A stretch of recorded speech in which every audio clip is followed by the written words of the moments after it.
All right, welcome back. So in this video, I'm going to talk about roles. Okay, so admin roles give users permission to view data and complete tasks in the admin centers. Give users only the access they need by assigning the least permissive role. Okay, now there's some truth to that, and some that I disagree with Microsoft's defaults. Okay, in terms of what they're saying here. Okay, so you can interpret that however you want. But here's my philosophy on IT. After working in the business for 2.5 years and also working in the audiovisual business and understanding tech with over 10 years of experience working on shows and working with software and networks and just understanding technology, okay? You don't want to over micromanage things, but you also don't want to have a broad stroke in terms of a title. I'll give you an example. This happened to me. So I'll give you a real life, real world example. I was hired to do websites, okay, for the company that I'm talking about. And they hired me to be a web developer, okay?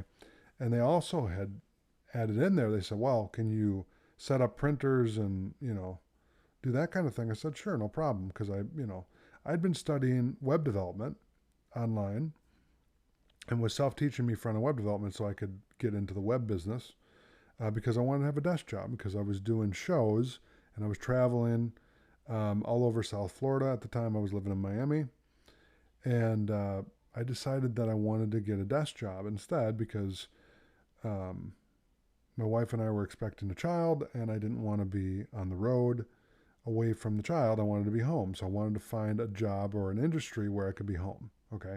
So that's the backstory of why I was looking for a web development job. Okay, well, when I got that web development job, I got thrown into the IT department because what had happened was I got hired as the web developer, okay, and everything was good. I'm like, okay, this is great. I'm going to be building websites. I have no idea what I'm doing, but I'm going to go through and kind of figure out what their process is. Well, come to find out, they didn't have a process. Okay. And so, how does this relate to roles? Well, I'll explain it. Because what happened was, I was the web developer. Okay. And the IT guy got fired 3 days after I was brought on. So they knew ahead of time that they were going to fire this guy, or maybe they didn't. And they fired him, and then they dumped all the work on me. So when I talk about make sure that you don't overload people, I mean it, because, and this comes from someone that now I'm a business owner. I'm not working for anybody anymore.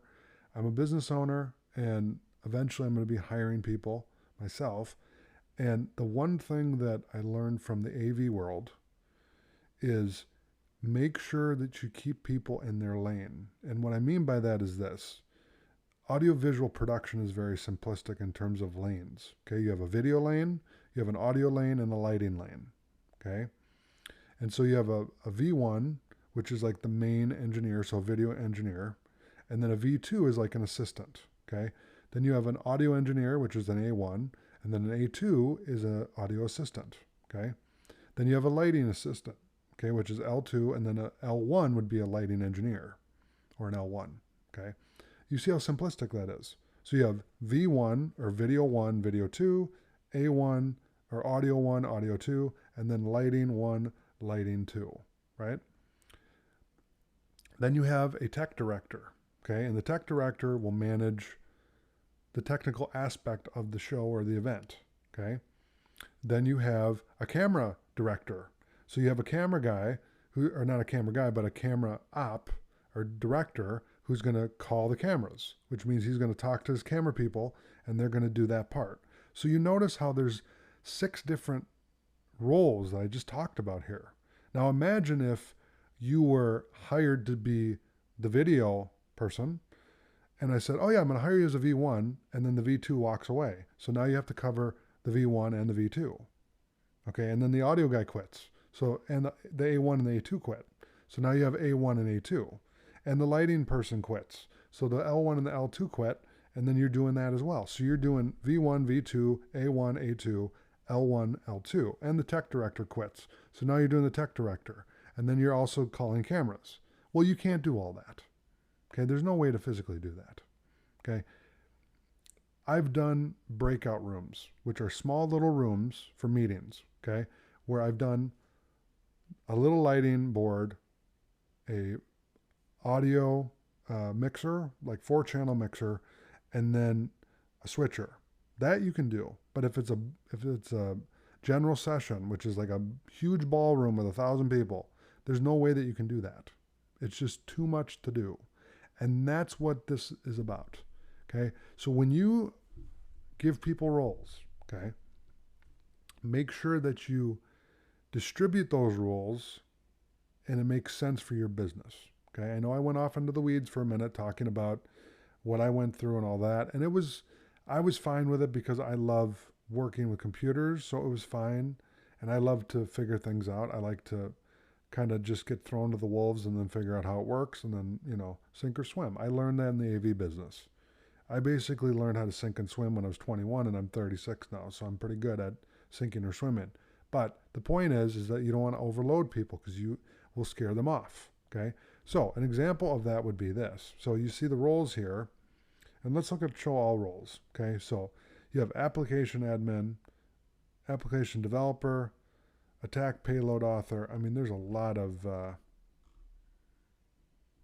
Okay, let's look at show suggested roles because I didn't realize I had 800 of them. Okay, so you have Exchange administrator, fully access to Exchange Online, creates and manages groups, manages service requests, and monitors service health. Now that's a position, okay? Global administrator has unlimited access to all managed features and most data in all admin centers. Global reader can view administrative features and settings in all admin centers. Help desk admin resets passwords and re-authenticates for all non-admins and some admin roles. Manage service requests. Okay, so here's an example. You could have somebody in your IT department. If you have, let's say that you have a business of 100 people, okay? You could have a help desk admin, okay? You could have a SharePoint admin. You could have a Teams admin and a user admin, okay? That's one way you could go. In theory, with 100 users, you need someone to be an administrator just for that. Because there is so much stuff to do when you're a user administrator. You don't have time to do anything else. And I was doing that. I was building websites. I was fixing computers. I mean, my head was spinning, okay? And I love the stuff. But my head was spinning, and every day I was like, bouncing my head off the wall saying, what am I doing this for, But it was a good experience, okay? So anyway, Exchange. So with Exchange, you can do, these are just kind of ideas that they have for groups. Okay, so you can add role group and then Intune. Okay. Application manager, help desk operator, policy and profile manager, read-only operator, school administrator, policy and profile manager. Do I have a story for you on this one? So this company that I was working for, I was doing IT and web development. Well, eventually, I talked them into hiring 3 people. Okay, they had 2 web people, so I was doing websites with another web person or a developer, and then we had 2 IT people. So we had the director of IT and then an assistant to the IT guy. All right, and every 10 minutes, the director of IT was changing policies, testing them out on the server without talking to anybody. They just started doing it because they got the title of director of IT, so they thought they could just do this and start implementing policies. Well, that went on for a little bit, and then they eventually canned the person because they kept messing things up. They were troubleshooting on a live server. Now, you don't want to be doing that, okay?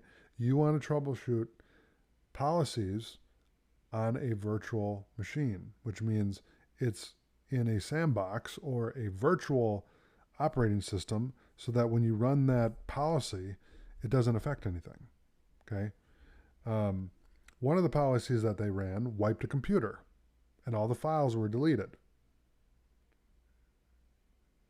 And the other problem is that when they were using Active Directory, when they had set it up, they didn't set it up correctly on server. I think it was Microsoft Server 2008. I talked about this before. And then they upgraded to 12, and they didn't do the updating correctly. And so it was the install was corrupted, and it was doing random things that didn't make sense. And so what I did when I was doing it is I turned it off. I said, don't even run that thing. Turn it off. I don't want people losing stuff. Then they turned it on. They were persistent in turning it on. I said, okay, I'm just doing websites now, so go ahead and do it. They did it, and it was a disaster. Okay. And then eventually what I did is I hired someone to fix the Active Directory. Okay. And then shortly after that, I went off to do something else. But they actually did take care of it. Okay. So that's roles in Microsoft 365. So thanks for watching. I'll see you in the next video.